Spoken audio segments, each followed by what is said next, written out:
Evangelio según San Mateo, capítulo 27, versículos del 1 al 26. Muy de mañana todos los jefes de los sacerdotes y los ancianos del pueblo tomaron la decisión de condenar a muerte a Jesús. Lo ataron y se lo llevaron. Y se lo entregaron a Pilato, el gobernador. Cuando Judas, el que lo había traicionado, vio que habían condenado a Jesús, sintió remordimiento y devolvió las 30 monedas de plata a los jefes de los sacerdotes y a los ancianos. «He pecado», les dijo, «porque he entregado sangre inocente. ¿Y eso a nosotros qué nos importa?». Respondieron: «Allá tú». Entonces Judas arrojó el dinero en el santuario y salió de allí. Luego fue y se ahorcó. Los jefes de los sacerdotes recogieron las monedas y dijeron: «La ley no permite echar esto en el tesoro porque es precio de sangre». Así que resolvieron comprar con ese dinero un terreno conocido como Campo del Alfarero para sepultar allí a los extranjeros. Por eso se le ha llamado Campo de Sangre hasta el día de hoy. Así se cumplió lo dicho por el profeta Jeremías. Tomaron las 30 monedas de plata, el precio que el pueblo de Israel había fijado, y con ellas compraron el campo del alfarero, como me ordenó el Señor.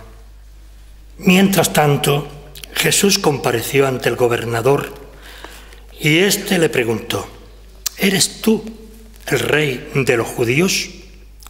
«Tú lo dices», respondió Jesús.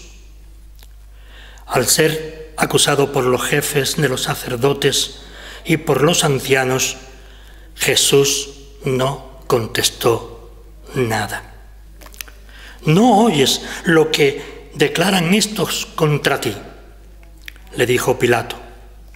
Pero Jesús no respondió ni a una sola acusación, por lo que el gobernador se llenó de asombro. Ahora bien, durante la fiesta el gobernador acostumbraba soltar un preso de la gente que la gente escogiera. Tenían un preso famoso llamado Barrabás.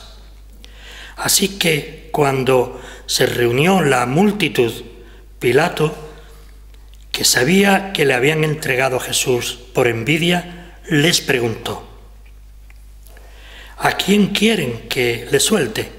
¿A Barrabás o a Jesús, al que llaman Cristo?». Mientras Pilato estaba sentado en el tribunal, su esposa le envió el siguiente recado: «No te metas con ese justo, pues por causa de él hoy he sufrido mucho en un sueño». Pero los jefes de los sacerdotes y los ancianos persuadieron a la multitud a que le pidiera a Pilato soltar a Barrabás y ejecutar a Jesús. «¿A cuál de los dos queréis que le suelte?», preguntó el gobernador. «A Barrabás». «¿A Barrabás? ¿Y qué voy a hacer con Jesús, al que llaman Cristo?». «Crucifícalo», respondieron todos. «¿Por qué? ¿Qué crimen ha cometido?». Pero ellos gritaban aún más fuerte: «¡Crucifícalo!». Cuando Pilato vio que no conseguía nada, sino que más bien se estaba formando un tumulto, pidió agua y se lavó las manos delante de la gente. Dijo, soy inocente de la sangre de este hombre. Dijo, allá ustedes, que su sangre caiga sobre nosotros y sobre nuestros hijos. Contestó todo el pueblo. Entonces le soltó a Barrabás, pero a Jesús lo mandó azotar y lo entregó para que lo crucificasen. Palabra de Dios. Es una historia ya conocida por nosotros, y no por ser conocida por nosotros es de cierto nueva, porque la historia de Jesús es renovada en nuestros corazones, o debería ser renovada en nuestros corazones. Esta es una historia que, sí, posiblemente algunos dirían, bueno, ha habido hombres en el transcurso de la historia que sufrieron más que Jesús. Y no hablamos de los sufrimientos físicos de Jesús, que también. Porque esos sufrimientos físicos fueron algo terrible para él. Porque fue no solamente una crucifixión, sino que fue una humillación. La humillación del mismo Dios. La humillación de Dios en la segunda persona de la Trinidad, el Hijo de Dios. El Hijo de Dios y también Hijo de los hombres. El Señor le plugó, dicen los antiguos, las antiguas Biblias, le plugó, quiso que esto fuese así. Porque sin esta historia de la que hemos leído en esta mañana, no podría ser salvo ninguna persona, por buena que fuese. Porque ni tú, ni yo, ni la gente más santa que pueda haber aquí en Almuñécar, fuera y dentro de esta iglesia, puede pagar ni tan siquiera un céntimo por su salvación. Tuvo que ser, hermano y hermano, la santidad de Dios en Jesucristo. Fue el mismo Dios que se humilló por algo importante para ti y para mí, algo importantísimo para la Iglesia del Señor en nuestros días, que es que la misma divinidad, en su amor profundo hacia ti y hacia mí, en ese amor te escogió desde el principio del tiempo, porque te conoció, porque te amó, porque para Dios no hay tiempo. Porque la crucifixión de Jesús está en el tiempo y en el espacio. No lo comprendemos, no lo entendemos, pero está ahí. Y a través de la muerte y del sacrificio de nuestro Señor Jesucristo, fuimos limpios aquellos que reconocieron el amor de Dios en sus vidas. Y es así. Es así, el principio de algo nuevo, de una relación entre el hombre y Dios. Jesucristo, y lo digo muchas veces, es Hijo de Dios, verdadero, pero también es hijo de mujer, verdadero. Hombre y Dios verdadero. Es así. En esta lectura que hemos hecho nosotros en esta mañana encontramos también tres personajes. Tres personajes que no tienen relación el uno con el otro, pero fueron, hermano hermana, fueron actores de una gran injusticia, de condenar, de culpar, mejor dicho, a Jesucristo, el que no había hecho daño, como he dicho. Y tuvo que ser alguien cercano a Jesús, el mismo que fue besado por el Maestro, el mismo Jesús que también le amaba, pero que por su saciedad se condenó. Judas, no olvidemos, era un discípulo escogido por Jesús. Y en esta historia hay tres personajes. Judas, como he dicho, Pilato, el funcionario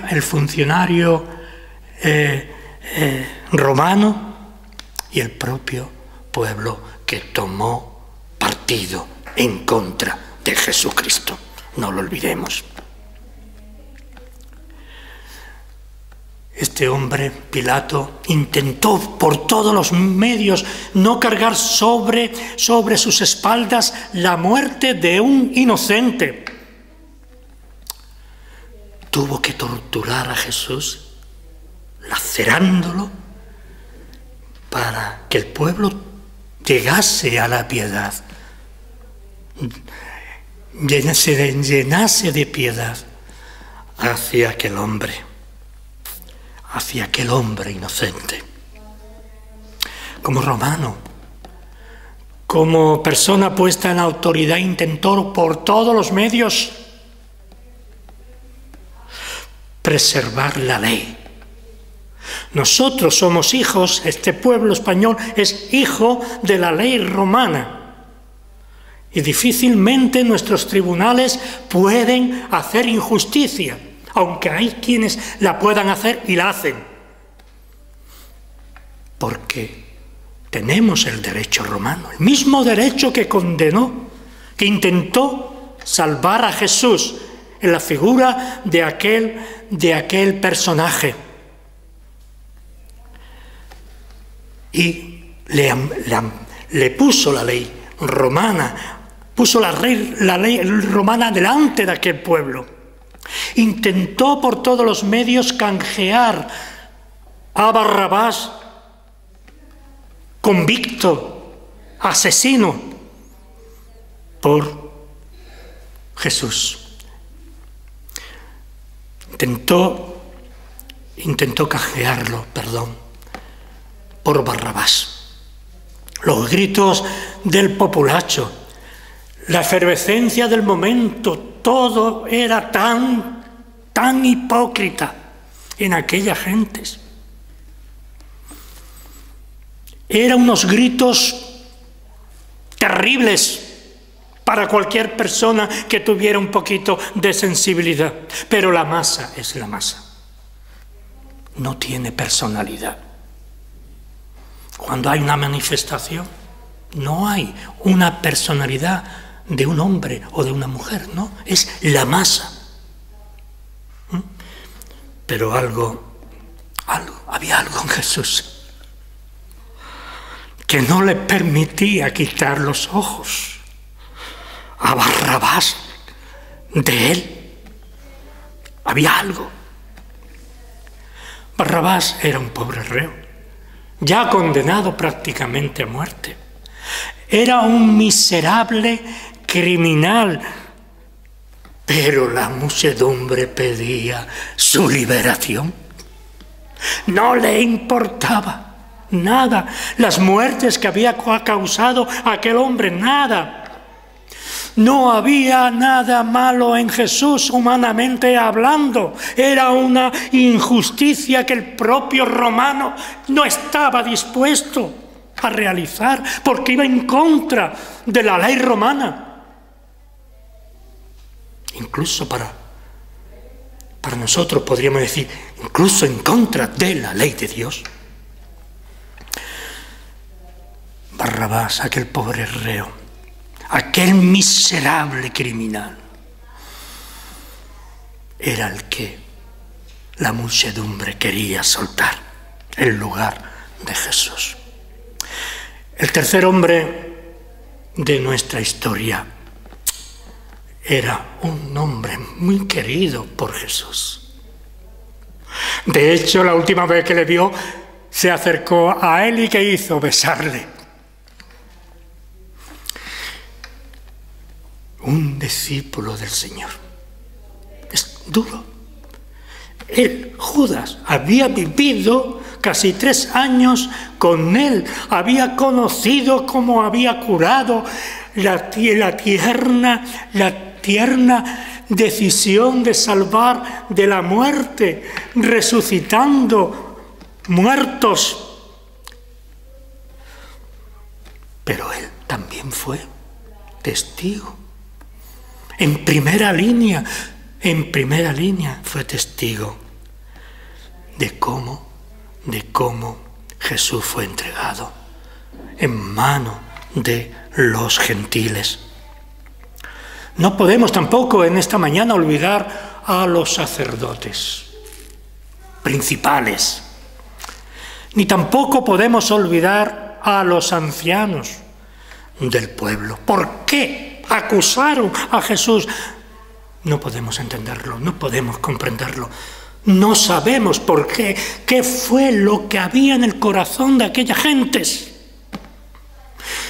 Ellos, tan puros, tan estrictos con la ley mosaica, cometieron una tamaña injusticia, más allá de todo pensamiento, más allá de cualquier otra cosa que nosotros podemos intentar de comprender en aquellos hombres y también en el populacho. Ellos tan puros, tan estrictos en las leyes de Dios y en el cumplimiento, ellos, repito, fueron los que entregaron a Jesucristo en manos de los gentiles. Imposible de entender en aquel tiempo y en la historia sagrada. Los sacerdotes principales, no los alguaciles, no, los sacerdotes principales y los ancianos condujeron a Jesús ante Poncio Pilato. Aquí, de alguna manera, en este acontecimiento se percibe el dedo de Dios. Y en su divina providencia ordenó que gentiles y judíos tomasen parte en la muerte de Jesús. No podemos comprender, no podemos entender. ¿Sabéis por qué no comprendemos ni entendemos? Porque somos egoístas. Bueno, se puso en mi lugar, qué bien, ya estoy libre del pecado. Él se hizo pecado. Jesús se hizo maldito, Jesús se hizo pecado en tu pecado, en mi pecado y en el pecado de toda la humanidad que sería salva por su pura gracia. Y así también la providencia de Dios ordenó que gentiles, gente del populacho y judíos, los más sabios, tomasen parte también de alguna manera, porque lo entregaron ellos en la muerte de Jesucristo. Pero ellos, fijaos bien la contradicción que hay en estos personajes. No olvidemos nosotros que tanto los sacerdotes como los ancianos tuvieron que confesar públicamente y dijeron que el cetro había partido de Judá. De alguna manera, ellos reconocieron o se dieron cuenta de a quién habían matado. Ellos. No la cruz, no Pilato, ellos habían matado al Rey de la vida. A Jesús no podía matarlo nadie, Él es eterno. Pero a ese Jesús, hombre, que nació desde el vientre de la Virgen María, aquel hombre,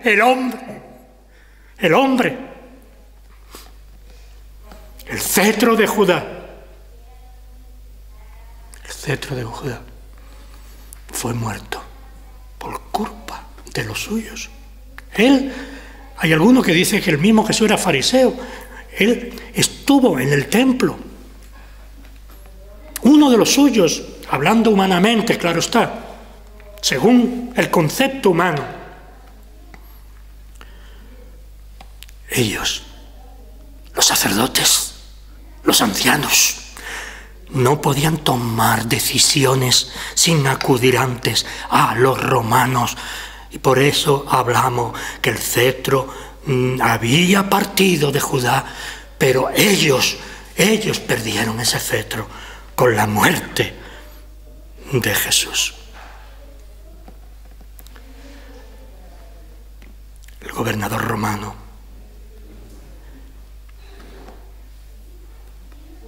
ante Pilato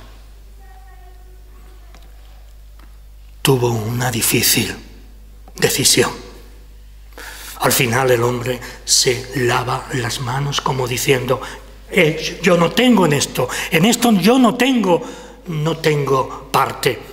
El mismo texto bíblico nos narra el triste final del traidor Judas, aquel que se recostaba en el hombro de Jesús, el apóstol traidor.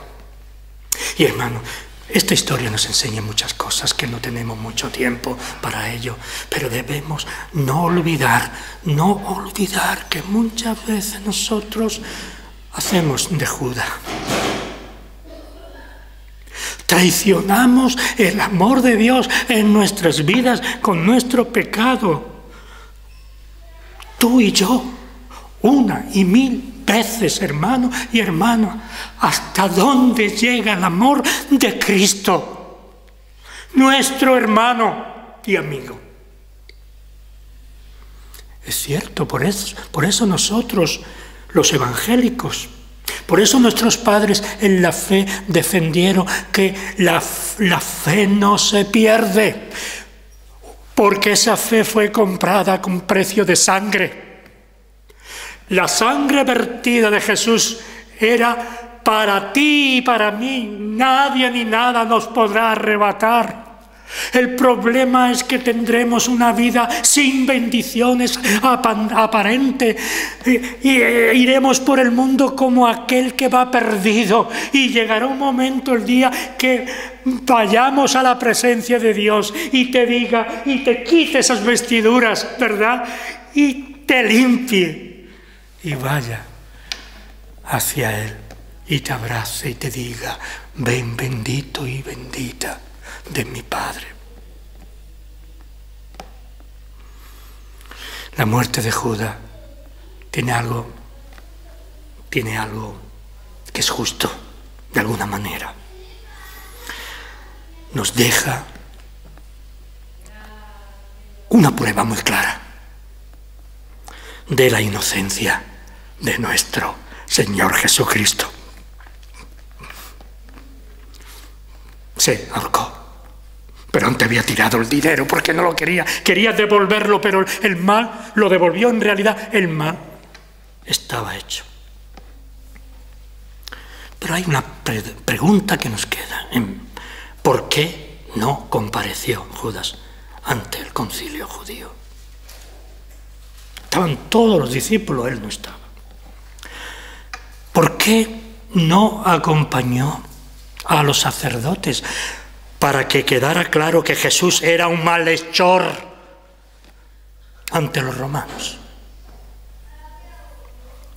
En realidad, hermano y hermana, no pudo presentarse ante los romanos y ante la justicia. ¿Por qué? Porque su conciencia, menos mal que todavía le quedaba conciencia, de hecho, de alguna manera se arrepintió. Porque su conciencia no se lo permitió. Judas arrojó, como he dicho antes, las 30 monedas al suelo, esas que le dieron por haber traicionado a Jesús. Era el precio de la entrega a los romanos de su maestro, porque no pudo ser enterrado como todos.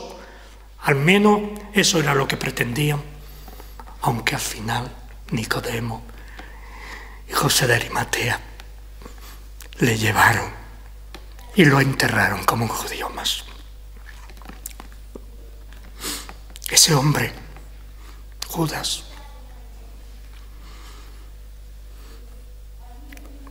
no le proporcionó placer ninguno. El dinero, cuando lo tuvo en su poder,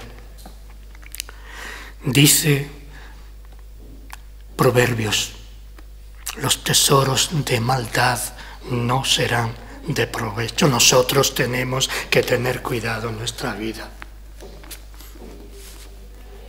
No digo yo que seamos tontos, ni nada. Simplemente debemos tener cuidado. Puede ocurrir que en mi vida, y así ha ocurrido en algunas ocasiones, haya tenido maldad hacia los demás. Pero no se trata de eso. No se trata de eso. Porque la muerte del Señor Jesús, su crucifixión, su muerte y su liberación en su ascensión a los cielos, también te marca a ti y a mí, porque vertió su sangre por ti y por mí. Porque ese es el único tesoro, no los tesoros, el dinero, estas cosas que tanto nos gusta, ¿verdad? Sino el tesoro de Jesús, su sangre derramada y su amor eterno, dice el Señor. Porque antes que los mundos fuesen, te conocí. Te conoció a ti, a ti, a ti, a mí. Antes que los mundos fuesen. Pues si no habíamos nacido. Pero es que para Dios no hay tiempo. El tiempo de Dios es eternidad. Y tú y yo estábamos en esa eternidad de Dios. Con amor eterno te he amado, dice el Señor. Por eso te prolongo mi misericordia, nos dice también a nosotros. El placer del pecado, mi hermana y mi hermano, es efímero. Y las consecuencias nos duran por años cuando hacemos el mal. Eso queda por años. Aunque después, al poco tiempo, haya limpiado el Espíritu Santo, toda esa maldad dura por tiempo. El sufrimiento de haber hecho daño con nuestro pecado nos lleva hacia el remordimiento. Solo nuestra oración, nuestro arrepentimiento nos puede librar. No podemos escapar cuando pecamos contra Dios y contra los demás. Es necesario humillarse. Es necesario rogar al Señor. Rogad al Señor de la mies, a ese Dios por medio de Jesucristo.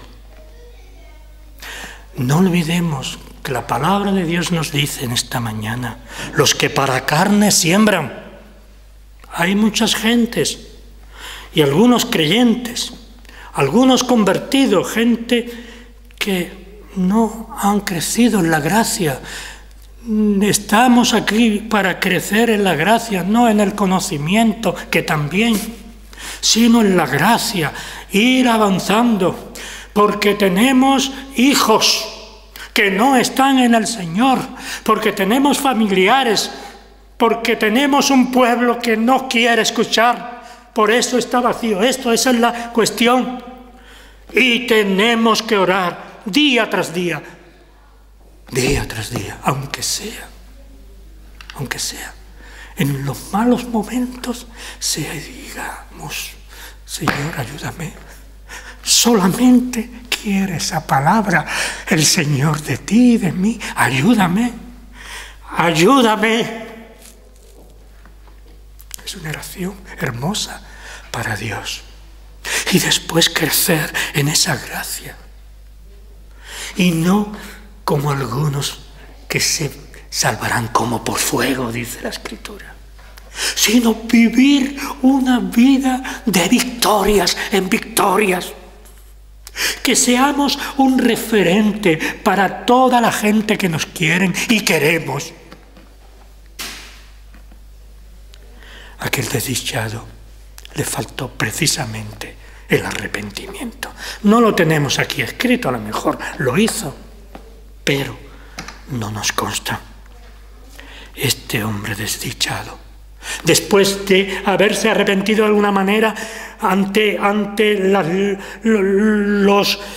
aquellos que querían matar a Jesús, aquel hombre lo tiró todo, no quiso dinero. ¡Qué dolor debió sentir Judas para matarse!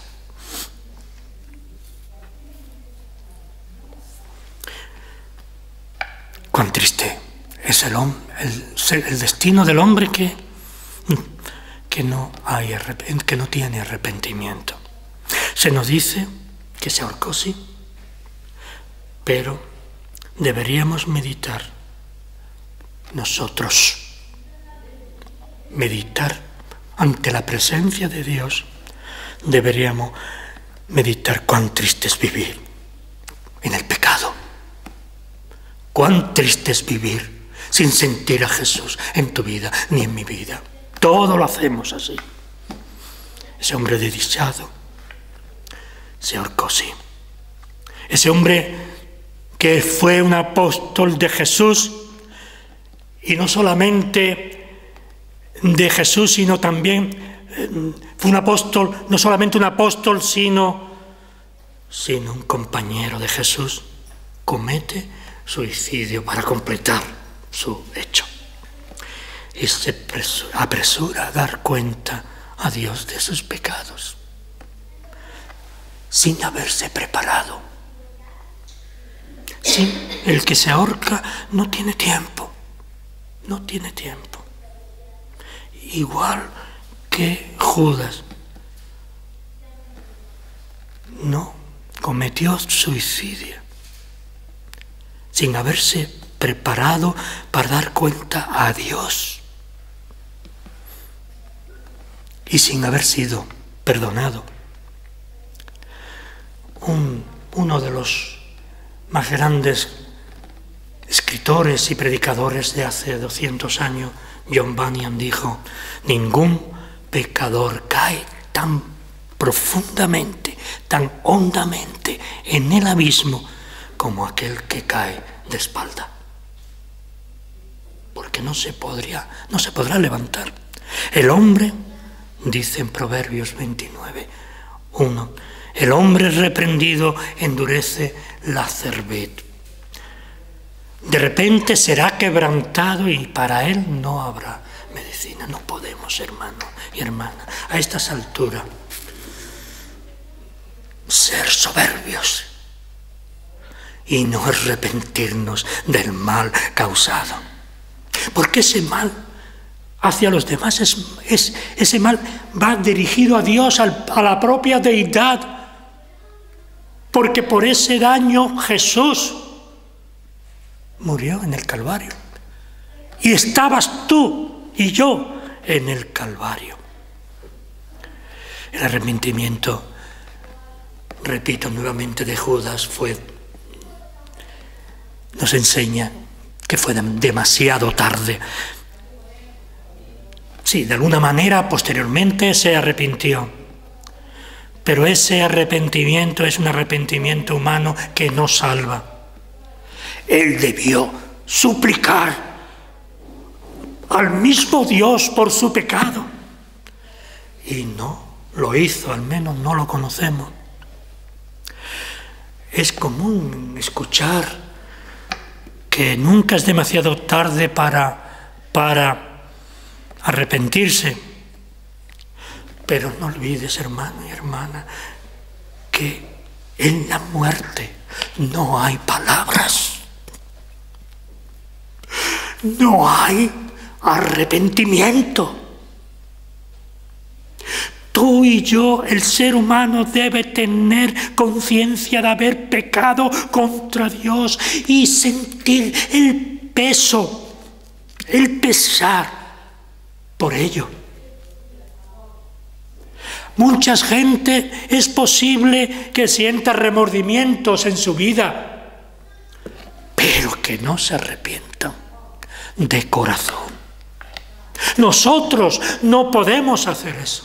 Debemos refugiarnos en Cristo y decirle, si no podemos, porque nuestros problemas, nuestras cosas no nos dejan un mínimo para nuestra espiritualidad, y decir lo que lo dije al principio: ayúdame, Señor, ayúdame, y verás cómo Él te ayuda.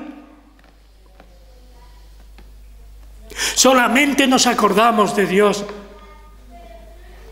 cuando truena, dice el mundo, pero cuando estamos en peligro o en el temor de la muerte, no tenemos mucho tiempo para arrepentirnos delante de Dios. Con la muerte de Judas no podemos hacer como Judas en su muerte. Se nos enseña cuán pequeño es el consuelo que tenemos en Cristo. Judas era un discípulo, repito nuevamente, como muchos hoy en día. Sin embargo, se quitó su vida. ¿Cómo podríamos terminar en esta mañana esta predicación, mi hermana y mi hermano?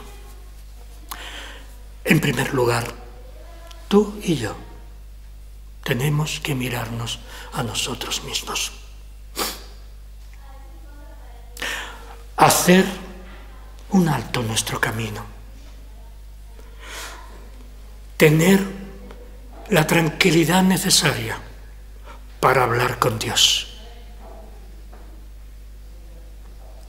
Y meditar en nuestra relación con Dios y con Jesucristo nuestro hermano.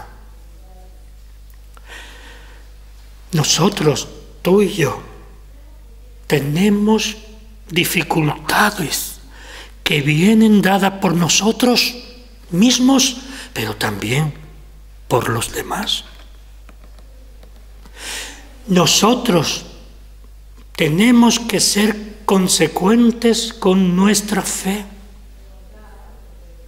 y nuestra relación con Dios y con Cristo. Es cierto que pecaremos, pero vuelve tus ojos hacia Dios.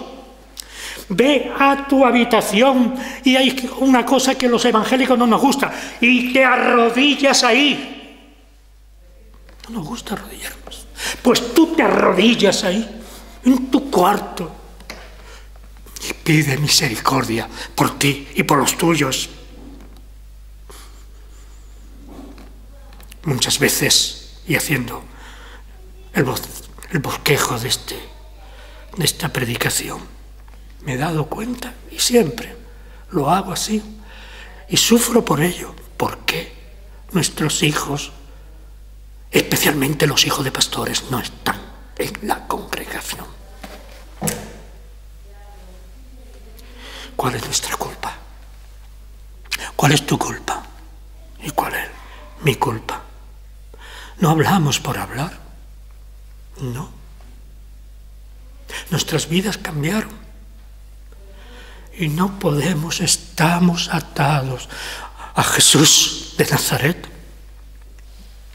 Nosotros no podemos en absoluto hacer como el mundo que piensa que con ir a la iglesia a tomar la comunión ya está todo hecho. Eso lo hace el mundo religioso.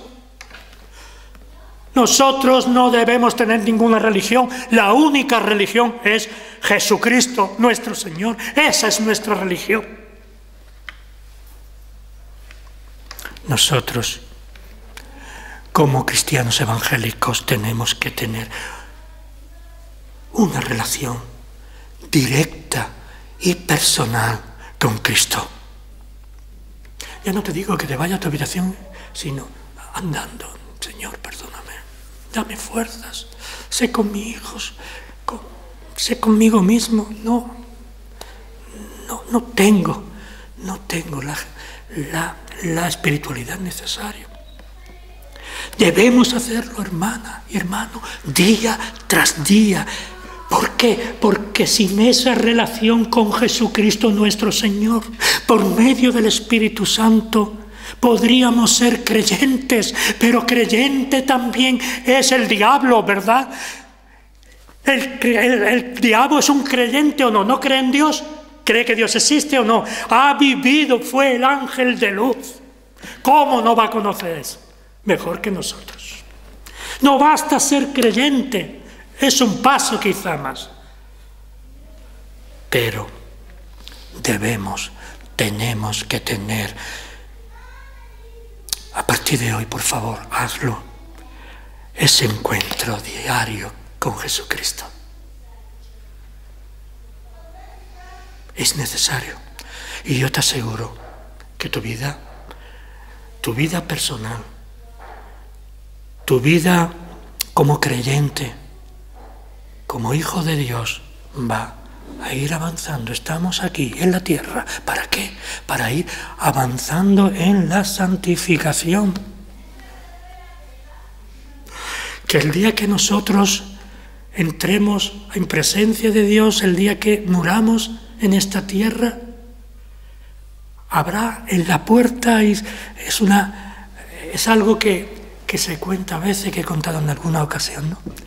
Pero es algo que puede enseñarnos, que cuando entre y vayas a cruzar esa puerta que va al cielo, no hay purgatorio. Es mentira.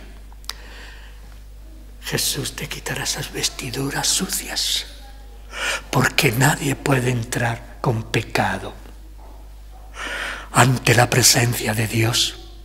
Y te pondrá, permíteme la poesía, vestiduras blancas resplandecientes, como dice el Apocalipsis en algunos textos. Tenemos, pues, que tener día tras día esa relación con nuestro hermano Jesús. Nos preocupamos mucho, ¿verdad?, de nuestras necesidades físicas, pero olvidamos muchas veces, sé que lo estoy repitiendo mucho, pero es necesario, olvidamos muchas veces que debemos llenarnos más y más de nuestro hermano Jesús. Necesitamos vivir nuestra fe en un mundo desquiciado por la avaricia y por el pecado. Debemos nosotros, tú y yo, unidos, asirnos al mensaje de la cruz. No tenemos otra historia más que contar. Nosotros por nosotros mismos, ni tú ni yo por nosotros mismos podemos sobrevivir, porque necesitamos del Espíritu Santo para nuestra santificación. No podremos nosotros, porque no podremos librar esa batalla solo por la fe. Tenemos que acercarnos a Dios. Repito nuevamente, lo hago así para que a mí no se me olvide, ni a ti tampoco. Tenemos que acercarnos a Dios y pedir su ayuda en el Espíritu Santo. Quiera el Señor que así lo hagas. Estás en esta tierra para ser un testigo de Jesús y lo que los demás vean en nosotros, así los demás harán.